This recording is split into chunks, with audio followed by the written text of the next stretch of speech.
Deus pode mandar um espírito mentir? Esta pergunta atravessa séculos e ainda hoje provoca arrepios na espinha de quem ousa mergulhar nas profundezas desta história. Existe um capítulo na Bíblia tão perturbador que muitos pregadores preferem pular. Um relato tão misterioso que desafia nossa compreensão sobre a soberania divina. Hoje você vai conhecer o dia em que o próprio Deus permitiu que um espírito enganador selasse o destino de um rei. Imagine a cena: 400 profetas profetizando em uníssono, dizendo exatamente o que o rei queria ouvir. Do outro lado, um único homem, odiado e desprezado, carregando uma verdade que ninguém desejava escutar. Entre eles, uma revelação celestial tão chocante que até hoje teólogos debatem seu significado. Deus, o Deus da verdade, permitindo que um espírito mentiroso execute sua vontade. Esta é a história de Micaías, o profeta que viu o trono de Deus e testemunhou uma reunião celestial que mudaria para sempre nossa compreensão sobre como o céu opera. Uma narrativa que nos força a confrontar verdades desconfortáveis sobre livre-arbítrio, justiça divina e as consequências terríveis de um coração endurecido. Prepare-se. O que você está prestes a descobrir pode abalar suas convicções mais profundas sobre como Deus age. Porque há momentos na história em que o Senhor usa até mesmo as trevas para executar sua luz. E o caso de Acabe e Micaías é a prova mais perturbadora disso. Você tem coragem de saber o que realmente aconteceu quando o céu se abriu e um espírito se voluntariou para enganar? Então venha comigo, mas eu aviso, depois desta revelação, você nunca mais lerá a Bíblia da mesma forma. O ano era aproximadamente 853 a.C. Israel estava dividido em 2 reinos havia quase um século. No norte reinava Acabe, considerado um dos piores reis da história de Israel. No sul, Judá era governada por Josafá, um rei temente a Deus, mas que cometeu o erro fatal de se aliar com a casa de Acabe. Ramote-Gileade. Guarde bem este nome. Uma cidade estratégica na Transjordânia, localizada nas colinas de Gileade, a leste do Rio Jordão. Esta fortaleza não era apenas mais um ponto no mapa. Era uma das cidades de refúgio estabelecidas por Moisés, um lugar santo transformado em território disputado. Os sírios a haviam tomado e Acabe a queria de volta. Mas por que esta cidade era tão importante? Ramote-Gileade controlava as rotas comerciais entre Damasco e Israel. Quem dominasse aquela posição teria poder econômico e militar sobre toda a região. Era o equivalente antigo a controlar o Canal de Suez ou o Estreito de Hormuz hoje. Uma cidade que valia uma guerra. O Palácio de Samaria, onde nossa história se desenrola, era uma maravilha arquitetônica. Construído com mármore importado, decorado com entalhes de marfim. Sim, aquele mesmo palácio de marfim, mencionado pelos profetas como símbolo da opulência corrupta de Israel. Ali, no salão do trono, onde as decisões que afetavam milhares eram tomadas, 2 reis estavam prestes a selar seus destinos. A tensão política era palpável. Israel acabara de sair de uma seca devastadora de 3 anos e meio, provocada pela palavra do profeta Elias. Acabe tinha visto fogo descer do céu no Monte Carmelo. Tinha presenciado o poder de Deus. Mas seu coração permanecia dividido entre Yahvé e os deuses de sua esposa fenícia, Jezabel. Era neste contexto de sincretismo religioso, ambição política e alianças perigosas que nosso drama se desenrola. Um tempo em que profetas verdadeiros eram caçados e mortos, enquanto profetas falsos comiam na mesa do rei. Um tempo em que a palavra de Deus era tão rara que, quando aparecia, causava terror e espanto. A cena se abre no pátio do Palácio Real. 2 tronos foram colocados na eira, à entrada da porta de Samaria. Acabe, rei de Israel, vestido em suas vestes reais púrpuras, está sentado ao lado de Josafá, rei de Judá, adornado com as insígnias da casa de Davi. A aliança entre os dois reinos, selada pelo casamento entre suas casas, estava prestes a ser testada em sangue. Irás comigo a Ramote Gileade? A pergunta de Acabe ecoa no ar. Não era um convite casual, era uma convocação para a guerra. Josafá, apesar de sua retidão, havia se comprometido. Eu sou como tu és, o meu povo como o teu povo, os meus cavalos como os teus cavalos. Mas algo incomodava Josafá. Talvez fosse o Espírito Santo sussurrando em seu ouvido, talvez fosse a lembrança das histórias sobre como Acabe havia perseguido os profetas de Deus. Consulta hoje a palavra do Senhor, ele pede. E com isso, sem saber, põe em movimento uma das cenas mais extraordinárias das Escrituras. 400 profetas são convocados. 400. Imagine o espetáculo. Homens vestidos com mantos proféticos, alguns com chifres de ferro amarrados à cabeça, dançando e profetizando em êxtase. Zedequias, filho de Kenaana, o líder deles, fez para si chifres de ferro e declarava: assim diz o Senhor, com estes ferirás os sírios até que sejam consumidos. O coro era unânime. Sobe a Ramote Gileade e prosperarás, porque o Senhor a entregará na mão do rei. 400 homens, uma só voz, uma só mensagem. Qualquer rei ficaria satisfeito, mas Josafá não estava convencido.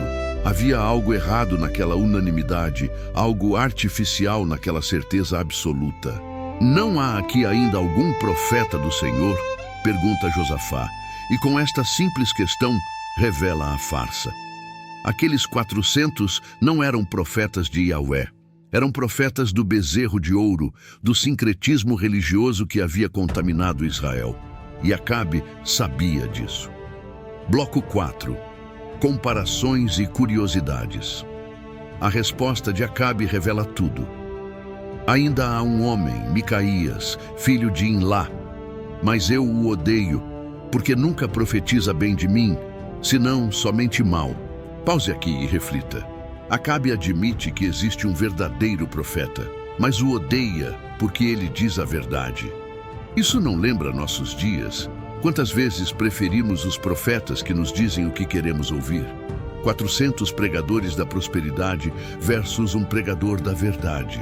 A matemática da popularidade nunca favoreceu os verdadeiros profetas de Deus. Jeremias foi jogado numa cisterna, Isaías foi cerrado ao meio, João Batista foi decapitado.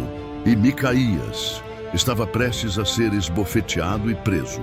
Curiosamente, o nome Micaías significa quem é como Yahweh. Seu próprio nome era uma declaração teológica, um desafio aos deuses falsos de Israel. Em contraste, muitos dos 400 profetas provavelmente tinham nomes que honravam Baal ou os bezerros de ouro. Uma mistura sincretista que refletia a condição espiritual da nação. Um detalhe fascinante: enquanto Micaías está sendo trazido, os dois reis permanecem sentados em seus tronos na eira.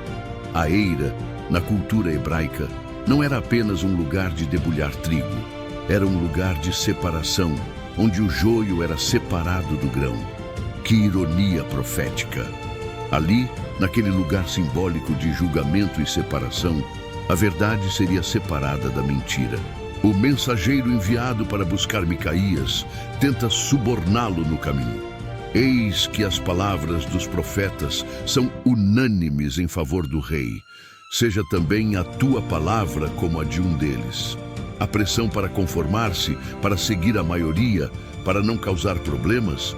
Quantos profetas caíram nesta armadilha ao longo da história? Mas a resposta de Micaías ecoa através dos séculos. Vive o Senhor, que o que o Senhor me disser, isso falarei. Aqui está o cerne da questão. A verdadeira profecia não busca agradar homens, mas representa fielmente a palavra de Deus. Não importa as consequências. Quando Micaías finalmente chega diante dos reis, acontece algo inesperado. Ele inicialmente repete, com óbvia ironia, as palavras dos falsos profetas: sobe e prosperarás. Mas o tom sarcástico é tão evidente que até Acabe, que queria ser enganado, percebe a zombaria. Quantas vezes te conjurarei que não me fales senão a verdade em nome do Senhor? Acabe exige. E então, como se um véu fosse rasgado entre o céu e a terra, Micaías revela duas visões que congelariam o sangue de qualquer rei. Primeira visão: vi todo o Israel disperso pelos montes, como ovelhas que não têm pastor. A profecia era clara: Acabe morreria em batalha e o exército seria disperso. Mas é a segunda visão que provoca o escândalo teológico que ressoa até hoje. Vi o Senhor assentado sobre o seu trono e todo o exército do céu estava junto a ele, à sua direita e à sua esquerda. Micaías está descrevendo uma assembleia celestial, um conselho divino, onde decisões sobre o destino das nações são tomadas. Esta não é uma metáfora, é uma revelação literal do funcionamento do governo celestial. E então vem a parte mais perturbadora. Deus pergunta: quem enganará Acabe para que suba e caia em Ramote-Gileade? O Deus da verdade está procurando alguém para enganar? Como reconciliar isso com a natureza santa de Deus? Um espírito se apresenta voluntariamente: eu o enganarei. Serei um espírito de mentira na boca de todos os seus profetas. E o mais chocante: Deus aprova. Tu o enganarás e também prevalecerás. Sai e faze assim. A reação é imediata e violenta. Zedequias, o líder dos falsos profetas, esbofeteia Micaías no rosto e zomba: por onde passou de mim o Espírito do Senhor para falar a ti? A arrogância religiosa em sua forma mais pura, quando confrontados com a verdade, os falsos líderes religiosos frequentemente respondem com violência. Para entender esta passagem perturbadora, precisamos mergulhar nas profundezas da soberania divina. Deus não é o autor do mal, mas em sua soberania absoluta, Ele pode usar até mesmo o mal para cumprir seus propósitos justos. Como disse José a seus irmãos: vós bem intentastes mal contra mim, mas Deus o intentou para bem. O espírito enganador não foi criado por Deus para mentir. Ele já era um espírito caído, parte das hostes rebeldes. Mas Deus, em sua sabedoria infinita, permite que este espírito execute o julgamento divino sobre Acabe. É como um juiz que permite que um criminoso testemunhe contra outro criminoso, o mal sendo usado para expor e julgar o mal. Acabe havia rejeitado consistentemente a verdade.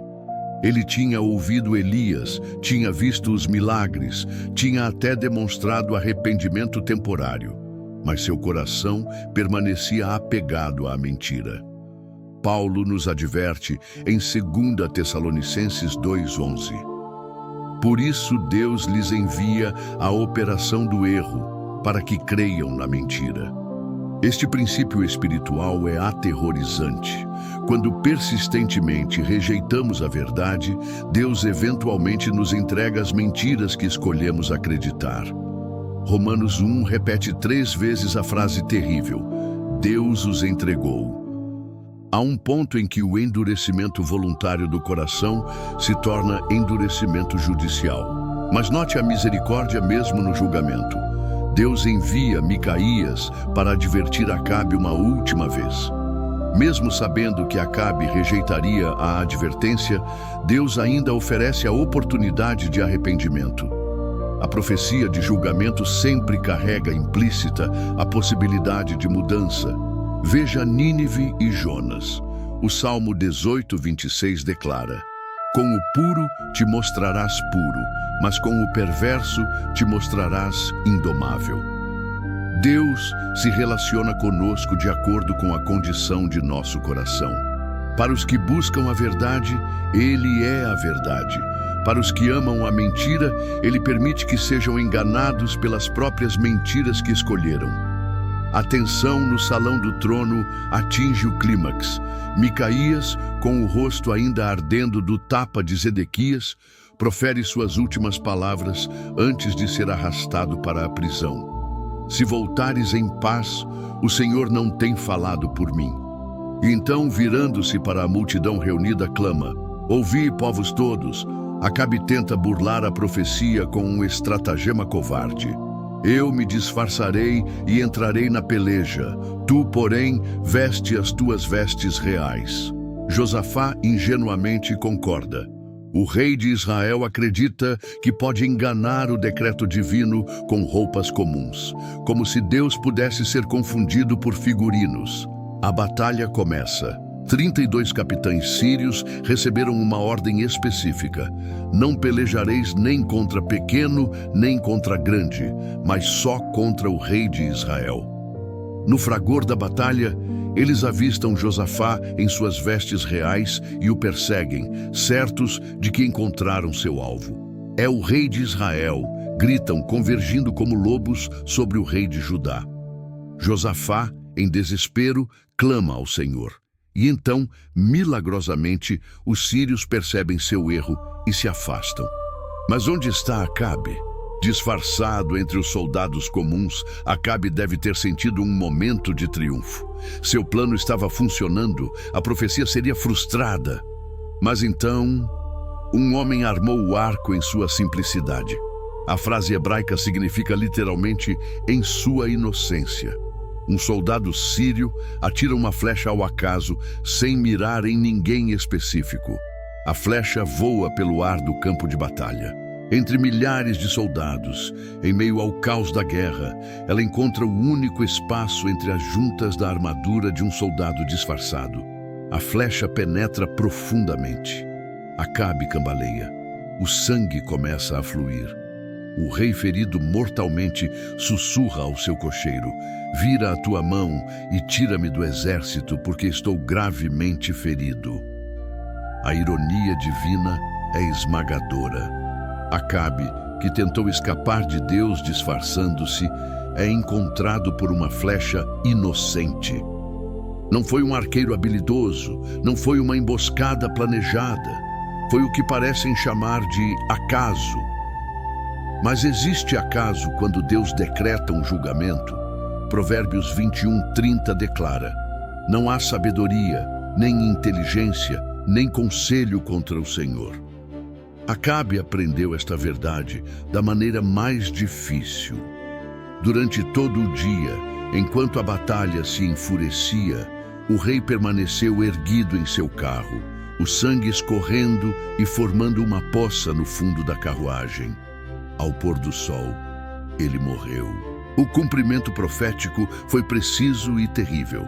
O exército de Israel, ao ouvir da morte do rei, dispersou-se exatamente como Micaías havia profetizado, como ovelhas sem pastor. Cada soldado fugiu para sua cidade, para sua casa. A campanha militar terminou em desastre completo, mas a história não termina aí. O corpo de Acabe foi levado para Samaria. Quando lavaram seu carro ensanguentado no tanque de Samaria, os cães lamberam seu sangue, exatamente no lugar onde prostitutas se banhavam. Era o cumprimento de outra profecia, feita por Elias anos antes, após o assassinato de Nabote. O que aprendemos desta história perturbadora?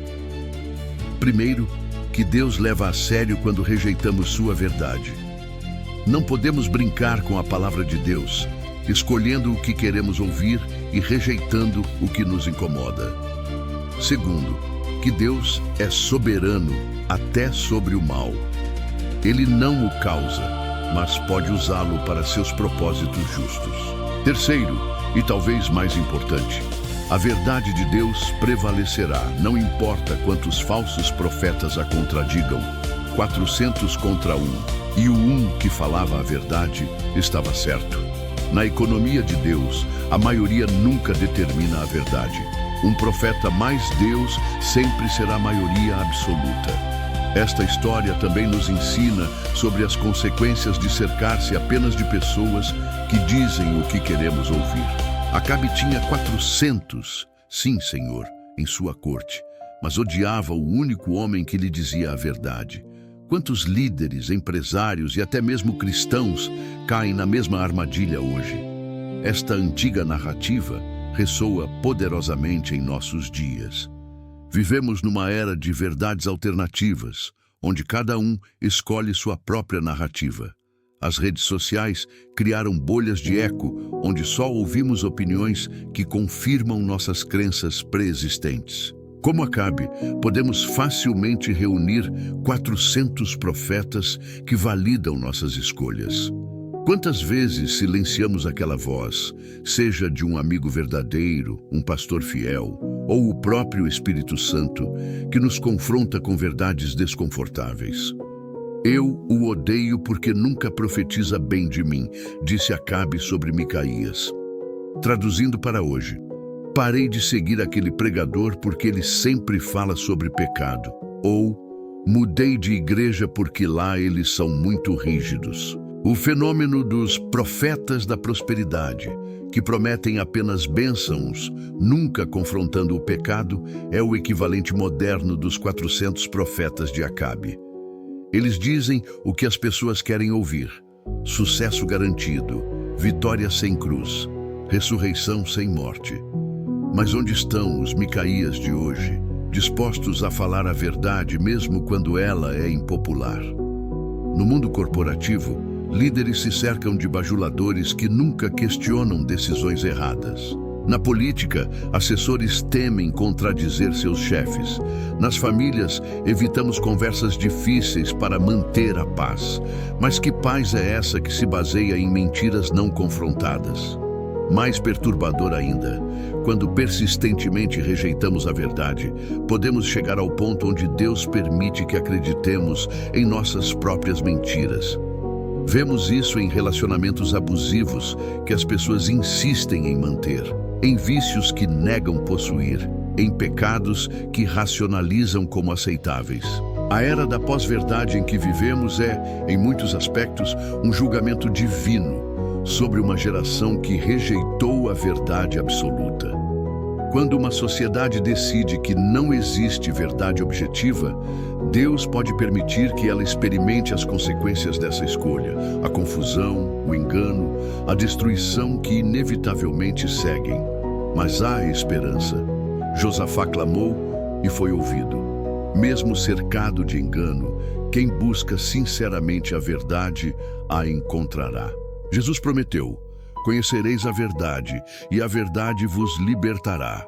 A questão é, queremos realmente ser livres ou preferimos as correntes douradas de nossas mentiras confortáveis? A flecha que encontrou, Acabe continua voando através da história, encontrando todos aqueles que tentam fugir da verdade de Deus. Não há armadura que proteja, não há disfarce que esconda, não há estratégia que frustre os propósitos do Altíssimo.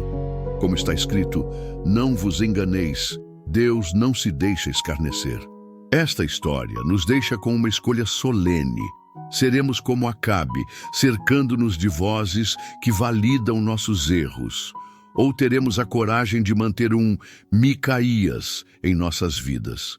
Alguém que nos ame o suficiente para dizer a verdade, mesmo quando dói. O espírito enganador ainda está ativo hoje. Ele sussurra em nossos ouvidos: você pode pecar e escapar das consequências. Deus é amor. Ele não se importa com seus pequenos desvios. Siga seu coração. Ele nunca te enganará. Mas a palavra de Deus permanece. Enganoso é o coração, mais do que todas as coisas. Que possamos aprender com o erro fatal de Acabe. Que possamos valorizar os Micaías em nossas vidas, aqueles amigos, mentores, pregadores que nos confrontam com a verdade. Que possamos ter a humildade de Josafá, que mesmo aliado ao erro, ainda buscava ouvir a verdadeira palavra do Senhor. Querida, se esta palavra tocou seu coração hoje, não endureça sua consciência. Se há áreas em sua vida onde você tem preferido a mentira confortável à verdade transformadora, hoje é o dia de mudar. Não espere até que uma flecha ao acaso encontre o vão em sua armadura. Inscreva-se em nosso canal, ative o sininho para não perder nenhuma revelação poderosa da palavra. Compartilhe este vídeo com alguém que precisa ouvir esta verdade hoje. E não deixe de assistir nosso próximo vídeo, Elias e a Viúva, quando Deus usa o impossível para operar milagres. Que o Deus da verdade guarde seu coração de todo engano. Que Ele levante Micaías em sua vida quando você precisar ouvir a verdade. E que você tenha sempre a coragem de escolher a verdade, mesmo quando 400 profetas dizem o contrário. Deus te abençoe poderosamente. Até nosso próximo encontro com a palavra que transforma vidas.